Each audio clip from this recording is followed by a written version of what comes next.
पति पत्नी दोनों डॉक्टर थे। पत्नी ने तलाक का मुकदमा दायर कर दिया था।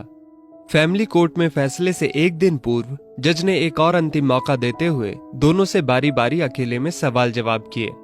जज साहब ने डॉक्टर पति को तो इस बात के लिए तैयार कर लिया कि वो पत्नी के साथ रहने को तैयार है, किंतु डॉक्टर पत्नी को तैयार नहीं कर पाए। आखिर तलाक हो गया। एक दिन अस्पताल में जज साहब और महिला डॉक्टर मिल गए। औपचारिकतावश महिला डॉक्टर ने अपने चेंबर में उन्हें चाय पर आमंत्रित कर लिया। चाय पीते हुए वे बोले, डॉक्टर साहिबा, अब यहाँ मैं ना जज हूँ और ना ही आप अदालत में हो। आपका तलाक हो चुका है, लेकिन मैं आपकी खामोशी का राज नहीं समझ पाया। आप द्वारा तलाक का मूल कारण वो नहीं था जो साक्ष्यों और घटनाओं से सिद्ध हुआ है। वो तलाक की वजह कतई नहीं थी। आपको कोई एतराज ना हो तो मैं अब वास्तविकता जानना चाहता हूँ। मुझे इससे भी कोई फर्क नहीं पड़ता जज साहब, कल उसके साथ कुछ भी घटे, उसे सजा हो, मुझे कोई फर्क नहीं पड़ता।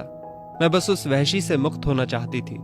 मैं नहीं चाहती थी कि मेरे तलाक के कारण उसका जीवन, उसकी नौकरी खतरे में पड़ जाए। मैं घाव को नासूर नहीं बनने देना चाहती थी। डॉक्टर महिला ने कहा। फिर तो अवश्य ही कोई गंभीर मामला था, जज साहब बोले। महिला ने कहा, हम दोनों ही डॉक्टर हैं। मैं 4 माह से गर्भवती हूँ। एक तो मैं नहीं चाहती थी कि मेरा गर्भ 9 महीने में मेरे तनाव के कारण अपाहिज या कोई अनोखी बीमारी लेकर पैदा हो। मैं इस समय बहुत ही शांति और खुशी से बिताना चाहती थी।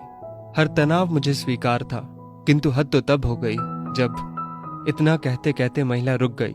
रूंधे कंठ से वो फिर बोली, वे लड़का चाहते थे और उसके लिए भ्रूण परीक्षण पर जिद कर रहे थे, जिसे करवाना हमारे लिए बहुत आसान था, लेकिन ये मेरा अपमान था और भ्रूण परीक्षण एक सामाजिक अपराध भी है।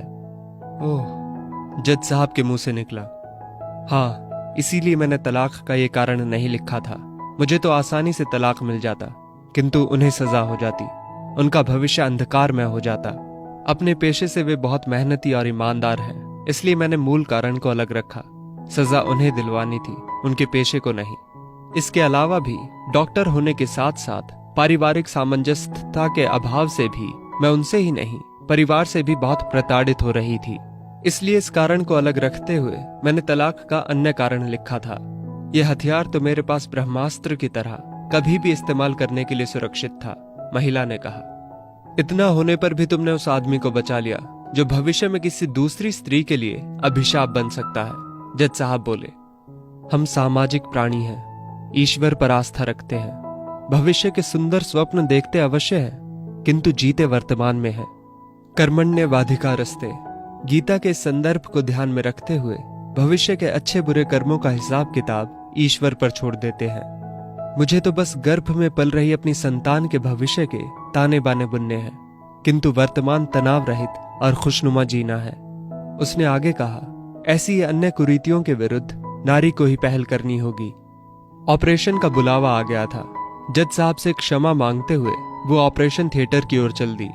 जिस समय जज साहब चेंबर से बाहर निकल रहे थे, वे उस महिला की महानता के बारे में सोच रहे थे। बेटा हो या बेटी, हम कौन होते हैं चुनने वाले। जीवन देना उस ऊपर वाले का हक है, हम कौन होते हैं छीनने वाले। दोस्तों, इस वीडियो को लेकर आपकी क्या राय है, नीचे कमेंट करके जरूर बताइएगा। और अगर आपको ये वीडियो अच्छी लगी हो तो इस वीडियो को लाइक करिएगा, शेयर करिएगा ज्यादा से ज्यादा लोगों तक। और ऐसी और भी इंस्पिरेशनल वीडियोस के लिए सब्सक्राइब करें हमारे YouTube चैनल को और Facebook पर फॉलो करें हमारे पेज को। धन्यवाद।